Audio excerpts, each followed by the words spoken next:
Ұстаз ұлы есім. Ұстаз ізденгіш болуы, ойлай білуі, қандай істі болсын бар ынтасымен атқара білуі керек.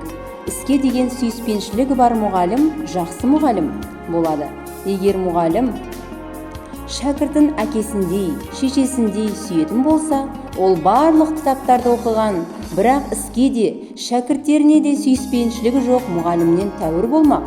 Егер мұғалім өз бойында іс пен шәкіртіне деген сүйіспеншілігі біріктірген болса, ол кемел ұстаз. Ұстаз жаратылысынан өзіне айтылғанның бәрін жете түсінген, көрген, естіген және аңғарған нәрселердің бәрін жадында жақсы сақтайтын, еш нәрсені ұмытпайтын, алғыр да аңғарымпаз ақыл иесі.